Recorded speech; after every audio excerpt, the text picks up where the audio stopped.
राघव थका हारा अपने कमरे में आया था। सोचा था कि अब जाकर आराम करेगा। वैसे भी रात के 10:30 बज चुके थे। सुबह का निकला हुआ होता था तो रात को आते आते अक्सर लेट हो जाता था। कमरे में आया तो देखा पत्नी गरिमा मुंह फुलाए बैठी हुई थी। जरूर कुछ न कुछ शिकायत लेकर बैठी होगी। मन ही मन सोचता हुआ राघव पलंग पर आकर अभी बैठा ही था कि गरिमा ने बोलना शुरू कर दिया। देखा तुम्हारी अम्मा को हमेशा अपने छोटे बेटे की मदद करती रहती हैं, लेकिन ऐसा नहीं कि थोड़े बहुत पैसे हम पर भी खर्च कर दे। इतनी पेंशन आती है, क्या छाती पर लेकर जाएंगी उन्हें? अरे अब क्या हो गया? कितनी बार कहा है कि छोड़ दो ऐसी बातों को। आखिर तुम्हारे पास क्या कमी है जो हर बार एक ही बात लेकर बैठ जाती हो? राघव से समझाते हुए बोला, अरे क्यों ना लेकर बैठूं? उसका अकेले का ही बेटा है क्या जो उसके एडमिशन के लिए अम्मा ने पेंशन में से पैसे निकाल कर दे दिए? हमारी भी तो बच्चे हैं, कभी उनके लिए फीस तक तो निकाल कर नहीं दी अम्मा ने। गरिमा उसे बताते हुए बोली, अरे तो हमें कहाँ ज़रूरत पड़ गई बच्चों की फीस के लिए अम्मा की पेंशन से पैसे लेने की? भगवान की कृपा से हम पर तो राम जी राजी है ना? राघव ने जवाब दिया। उसका जवाब सुनकर गरिमा और ज़्यादा चिढ़ गई। बस तुम तो ऐसे ही सीधे साधे रह गए। यूं ही चलता रहा ना तो एक दिन तुम्हारी अम्मा ये मकान भी अपने उस लाडले बेटे बहू के नाम कर जाएंगी और हम ठन ठन गोपाल हो जाएंगे। अरे जब तुम्हारे पास सब कुछ है तो क्या एक मकान और पेंशन के पीछे इतना हंगामा कर रही हो? अच्छा खासा कमाता हूँ मैं, भगवान की कृपा से अपना खुद का प्लाट भी खरीद लिया है जो कि इस मकान से 2 गुना है। इतना सब कुछ होने के बावजूद भी जब देखो तुम बस पैसा पैसा। तुम्हारे पास बात करने के लिए कुछ नहीं होता है क्या? अब सोने दो मुझे तो मेरा काम धंधा संभालना है। तुम्हारी तरह इन सब बातों के लिए मुझे फुर्सत नहीं है। राघव चिढ़कर बोला और पलंग पर दूसरी तरफ करवट लेकर सो गया। हाँ, सोते ही रह जाना तुम। हे भगवान, अच्छा पति मिला मुझे, इसे तो दुनियादारी तक नहीं आती। कहती हुई गरिमा भी तुनकते हुए दूसरी तरफ मुंह करके सो गई। गरिमा इस परिवार की बड़ी बहू थी। घर में अम्मा जी, उसके पति राघव और उसके 2 बच्चे थे। क्योंकि ये मकान राघव के पिता का था तो साथ ही देवर देवरानी विनोद और संगीता का परिवार भी इसी घर में रहता था। उनका एक 3 साल का बेटा था विराज। मकान ज़्यादा बड़ा नहीं था पर इसके 2 माले बने हुए थे। नीचे वाले हिस्से में राघव का परिवार रहता था, वहीं ऊपर वाले हिस्से में विनोद का परिवार रहता था। अम्मा जी राघव के साथ ही रहती थी। राघव का अच्छा खासा व्यापार था, वही विनोद एक फार्म में छोटी मोटी नौकरी करता था।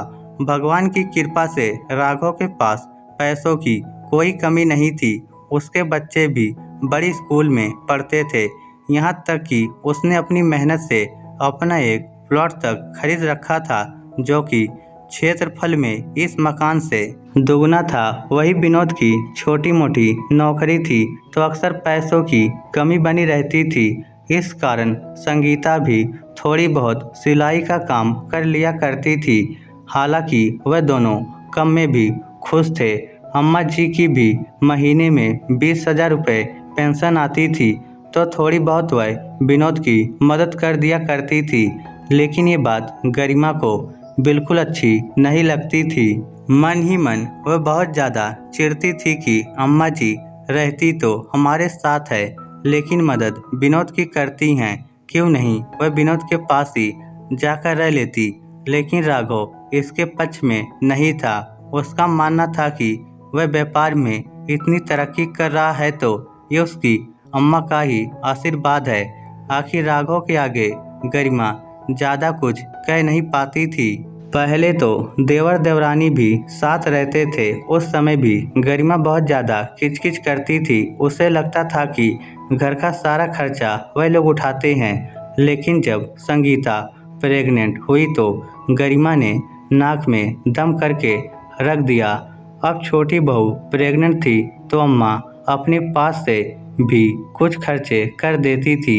उसके लिए अलग से 1 लीटर दूध लगवा रखा था। ड्राई फ्रूट्स वगैरह लाकर वह उसके कमरे में रख चुकी थी। जब गरिमा को ये बात पता चली तो उसने काफ़ी हंगामा कर दिया। अरे वाह अम्मा जी, छोटी बहू के लिए तो सूखे मेवे मंगवाए जा रहे हैं, मेरे लिए तो नहीं मंगवाए थे। क्या मैं आपकी बहू नहीं थी, या तब आपके पोते पोते नहीं हो रहे थे? गरिमा बहू, मैं तेरे लिए ये सब कब मंगवाती? तू तो शुरुआती महीने में ही तेरे मायके जाकर बैठ गई थी, तो भला इसमें मेरी क्या गलती? फिर भी जब भी मैं तुझसे वहाँ मिलने जाती थी तो तेरे लिए ये सब लेकर जाती थी ना? अम्मा जी ने अपनी सफाई में कहा। अम्मा जी, ये सब तो बहाने हैं। और आप क्या लाते थे? वह तो मेरा पति पैसे देता था। गरिमा तुनकते हुए बोलती। अब बहू, पैसे मैं अपने बेटे से लेती थी या मैं अपने पास से लेकर जाती थी, इसका कोई हिसाब नहीं है मेरे पास। अगर मुझे पता होता कि तुम मुझसे इस तरह से हिसाब मांगोगी तो मैं पहले से ही कुछ न कुछ तैयारी करके रखती।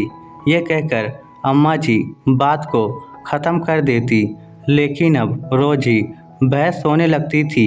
यह देखकर राघव ने ही ये सलाह दी थी, अम्मा तुम्हारी बड़ी बहू को समझाना मुश्किल है। अब तो विनोद और संगीता को ऊपर वाला माला दे दो और अम्मा आप ऊपर जाकर ही सब संभाल लेना। तब जाकर अम्मा ने विनोद और संगीता को ऊपर वाले माले में शिफ्ट किया था। कम से कम संगीता सामने नहीं होगी तो वह क्या ला रही है, क्या खा रही है, इन चीज़ों को देखकर गरिमा हंगामा भी नहीं करेगी। लेकिन आज गरिमा ज़्यादा चिढ़ चुकी थी। आज विराज का स्कूल में एडमिशन कराया गया था और विनोद ने उसका एडमिशन अपनी हैसियत के अनुसार ही कराया था। फीस भी विनोद ने ही जमा कराई थी, लेकिन विराज की स्कूल यूनिफॉर्म, उसका बैग, बोतल जैसे सामान अम्मा जी ने खुशी खुशी अपने पेंशन के पैसों से खरीदकर उसे दिलवाए थे। पर गरिमा को ये गलतफहमी हो गई कि अम्मा जी ने एडमिशन फीस के पैसे भी दिए हैं। बस इसी बात को लेकर वो राघव को सुना रही थी। पर यह बात उस समय अम्मा जी के कमरे तक पहुंच रही थी, क्योंकि अम्मा जी का कमरा भी उसके कमरे से लगा हुआ ही था। सुनकर अम्मा जी को बड़ा दुख हुआ। बड़ी बहू इतना पैसा होने के बावजूद भी मन में अपने देवर देवरानी के लिए इतना द्वेष पाल के बैठी हुई है। आखिर अम्मा जी ने ठान लिया कि अब इस बारे में बात करनी ही पड़ेगी। दूसरे दिन जब राघव और अम्मा बैठकर नाश्ता कर रहे थे तो उस समय अम्मा जी ने अपने पास से पैसे निकालकर गरिमा को देते हुए कहा, बड़ी बहू ये लो, ये 3000 रुपये हैं। अपने दोनों बच्चों की यूनिफॉर्म, बैग और बोतल खरीद लेना। यह सुनकर राघव हैरानी से अम्मा की तरफ देखने लगा। वहीं गरिमा भी पैसे हाथ में लेते हुए बोली, अम्मा जी इतने पैसों में मेरे बच्चों की कौन सी यूनिफॉर्म, बैग वगैरह आ जाएंगे? आपको पता भी है कितने महंगे स्कूल में पढ़ते हैं, वह कितना महंगा सामान आता है उनका। अच्छा तुम्हारे बच्चे महंगे स्कूल में पढ़ रहे हैं, महंगी यूनिफॉर्म पहन रहे हैं, महंगी महंगी किताबें खरीद रहे हैं, पर फिर भी तुम्हें वो छोटा सा बच्चा नज़र आ गया जिसे कल स्कूल बैग यूनिफॉर्म दिलाने के लिए मैंने 1200-1300 रुपये खर्च कर दिए। क्या फ़ायदा ऐसी तुम्हारी अमीरी का जब तुम्हारा मन ही इतना गरीब रह गया, सिर्फ इसलिए कि वह तुम्हारे देवर देवरानी का बेटा है। क्या कमी है तुम्हारे पास जो दूसरे को देखकर चिढ़ती हो? ये मेरा मकान है, मेरे 2 बेटे हैं, मैं दोनों को बराबर दूंगी। मेरे मन में दोनों के लिए कोई द्वेष नहीं है, तो बेवजह तुम बात का हंगामा क्यों करती हो? आखिर आज अम्मा ने खरी खरी सुना दी। सुनकर गरिमा चुप हो गई और उसके बाद फिर गरिमा ने कभी अम्मा से इस बारे में बहस नहीं की। इस स्टोरी को लेकर आपकी क्या राय है नीचे कमेंट करके हमें ज़रूर बताइएगा। धन्यवाद।